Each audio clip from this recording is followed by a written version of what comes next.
Well, I'll start by thanking you, Congresswoman, because we've disagreed today and disagreed vigorously sometimes, but it is great to have this kind of exchange so that the people of South Dakota get the information they need to make a good decision. And I thank everyone once again for participating in this event. I am proud of my heritage as a person who grew up in southeastern South Dakota and who's had to work hard my whole life.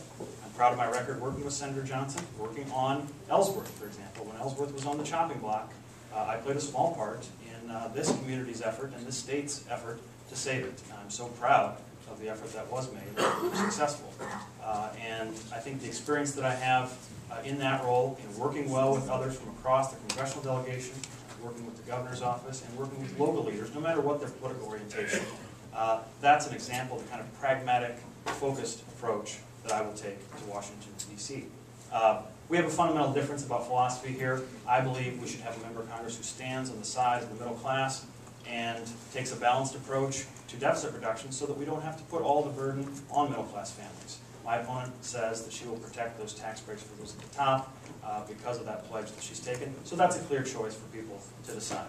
I oppose this plan to privatize Medicare. My opponent has voted for it. That's a difference that people will just have to decide when they go into the voting booth. We also have a difference when it comes to style. This my way or the highway style that has caused the Farm Bill to stall, that has caused the multiple threats to shut down the government since the last election, that's getting us nowhere. That uncertainty that it's imposing on the economy is what's making it harder for young people to find economic opportunity.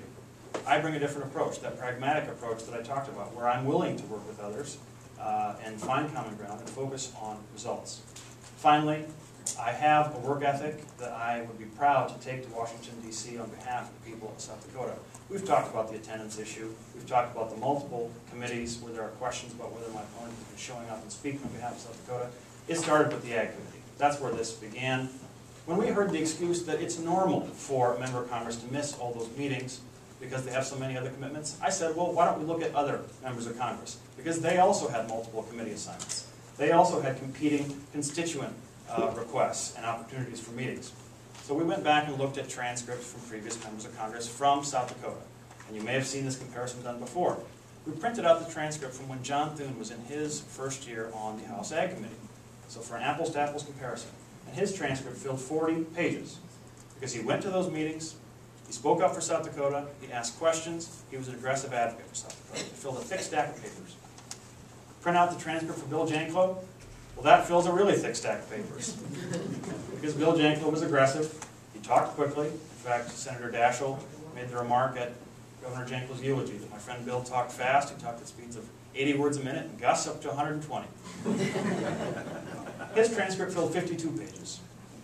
And then you print out the transcript from my opponent in her first year in the Ag Committee, and I brought it with me again, and it's right here. And it fits on this one sheet of paper.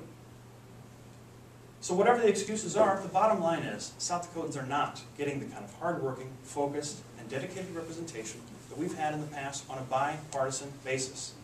That has to change. I'm running to change it.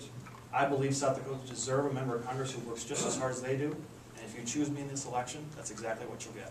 So I thank you, and I'm honored to be here participating and asking for your vote in this election. Thank you.